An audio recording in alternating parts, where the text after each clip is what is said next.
Hi guys, it's John here, and this is a quick review of the Ulefone Note 16 Pro. So this was sent to me by Ulefone for review, and this is a budget smartphone which costs about £110 or about $140, so it's very, very cheap. But for that, you're getting quite a lot, and I've been quite impressed with this after using it for the last week or so. So what you're getting here is a Android 13 device, which is quite rare to see on budget phones, especially at this price.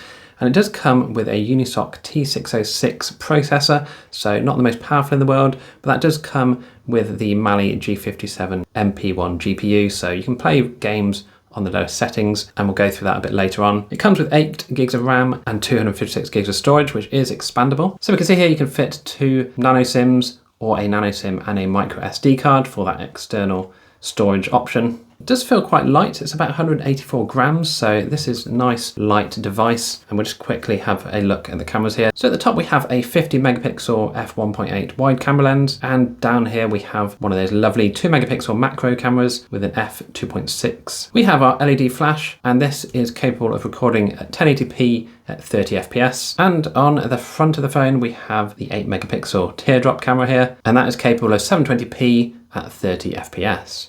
So let's just take a look at the device itself, and as you can see, you've got this really nice effect here. It's a sort of plastic back here, but it does look like a sort of metal. Nice and smooth, but it isn't slippery. You can hear that. It's got some good grip to it. And around the phone, we have a sort of metal looking frame. I imagine this is just plastic, however. So on the left of the phone, we do have the SIM card tray and microSD expansion, which we've already looked at. On the bottom of the phone, we do get a 3.5mm headphone jack. You have your microphone, USB-C charging. Now this does come with a 4400 milliamp hour battery, and a 10-watt charger comes in the box. We'll have a look at that shortly. You have a single down-firing speaker here, and on the right of the phone, we have our volume up and down, and we also have the fingerprint power button here. So as you can see, this doubles as a fingerprint scanner, and it's really fast, very impressive. Nothing on the top to talk about. So included in the box, you do get a gel case, you get a 10-watt charger here, you get a USB-A to USB-C adapter, and obviously your SIM eject tool. So this is just a 60Hz display, but this is more than suitable and more than acceptable for such a cheap phone. Now the cameras themselves are also pretty good. I've been quite impressed, again, because it's so cheap, at how well these work. So if I just take a few shots here, we can just see here, if we go to the ultra res, that's going to be using the 50 megapixel sensor to its full potential. And we can see here we do get some really nice detail from these shots. So again, don't forget this costs £100, and you're getting all this detail for that. But I've also taken some pictures with the macro lens, and they've come out pretty well. It's only a 2 megapixel, so you can't expect too much, but it's not bad at all really for such a budget phone. Now again, day photos, they're not too bad. It was quite overcast today, so it's a bit hard to take them. I did do some selfies here with the portrait mode, and the cutout, again, for a budget phone, is actually really impressive. Got a bit of a mark here by my ear, but other than that, you can see it's actually done really well with its cutout. I did do one without as well, so you can see the difference, but there's not much difference with portrait and non-portrait in quality that I could see. We'll also do a quick test with the front-facing camera. This is just an 8 megapixel sensor, and again we're stuck at 720p here, 30 fps, so nothing too spectacular. But overall the quality isn't too bad. The colours look okay. Yeah, it's actually not too bad. Better than I was expecting for an extremely budget smartphone. But obviously, again, no stabilisation whatsoever. So yeah, you can see there the quality of the front-facing camera is really nice. We've got one here of the rear camera as well. Okay, so here we are with the rear-facing 50 megapixel sensor. No image stabilisation, we're just at 1080p 30 fps. It's quite an overcast day today, so we're not going to get any good... So you do see, as I'm panning around here, it does lose focus quite frequently. But again, if you're in a more sort of stable environment and you're not panning around everywhere, you do get some reasonable results here with that 1080p recording. Now, you probably heard the speaker during those videos, and it's not the best in the world, but you do obviously have this 3.5mm connector for some proper headphones. You do also get Bluetooth 5.0, and I have tested it. There doesn't seem to be big delay in the audio, so that's good. You do see people's mouths move at the right time when listening on Bluetooth, so that's good to know, even if it's just Bluetooth 5.0. This is obviously only 4G, there's no Wi-Fi 6 or anything, But again, paying about £100, $140 for this, so you can't really ask for too much.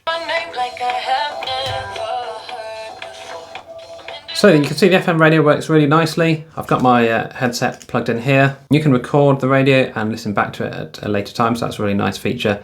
Obviously favourite and add your radio stations in where you want, but yeah, it's really nice that you have the option for a FM radio, which is quite rare to see nowadays on smartphones. You could use a USB-C DAC adapter as well if you don't have a 3.5mm headset. So we're going to put on the Crab Rave here, and I've got the volume set to max. It's set to 720p, which is the best quality you can set.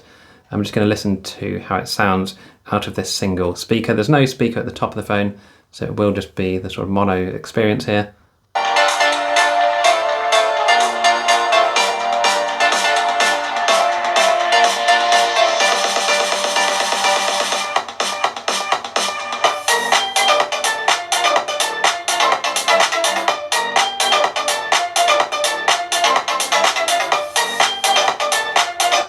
So I've got to be honest, that is not bad at all. Considering that's a single speaker, the bass is actually pretty impressive for such a small sort of device though. Yeah, obviously you be the judge of audio yourself, because what one person thinks sounds good isn't necessarily good to another person, but I have been reasonably impressed with the speaker overall.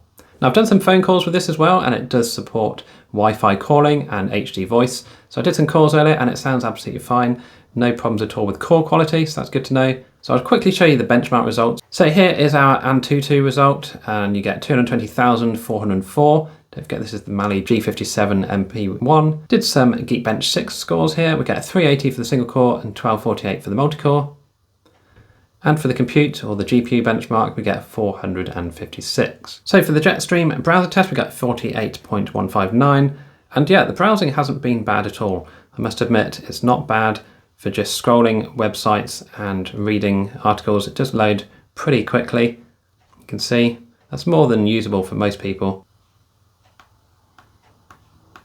So yeah, really impressed here with the speed of this processor and the browser overall. I wasn't expecting it to be like this. I was expecting quite a lot of lag. So now I'm going to just show you some games and you'll get an idea as to how well these run. Now I've set this to performance mode and it's obviously going to be running at 30 FPS.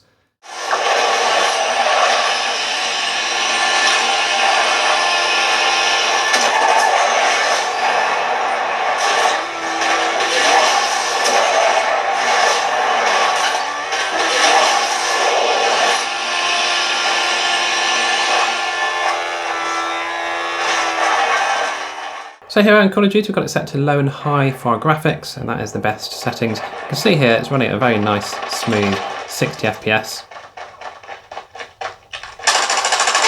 Headshot! Contact with enemy. We've taken the lead. Enemy in sight!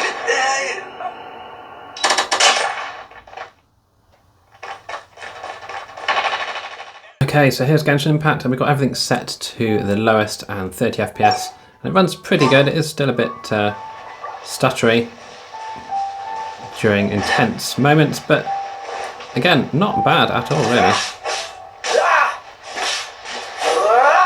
Dodge this!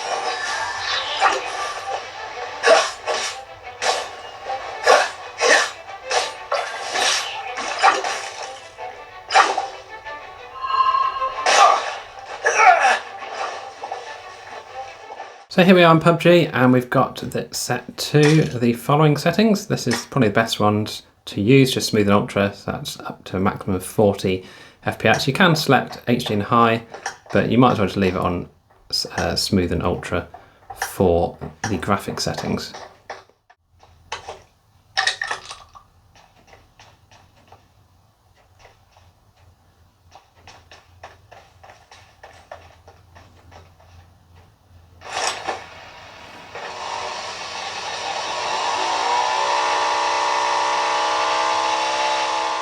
So that is the Ulefone Note 16 Pro. I hope you enjoyed this video. If you have any questions whatsoever regarding this phone, do let me know down below in the comments and I'll do my best to help out where I can. I've put an affiliate link in the description if you want to pick one of these up. And again, for phone, just use a spare, or what I've been using mine for, a sort of dedicated Game Pass streaming phone. Yeah, it's really, really nice for the money. Like I say, very surprised at how well this thing works for just about £100. So yeah, do leave any questions you have down below. Don't forget to like and subscribe, and I'll see you in the next video.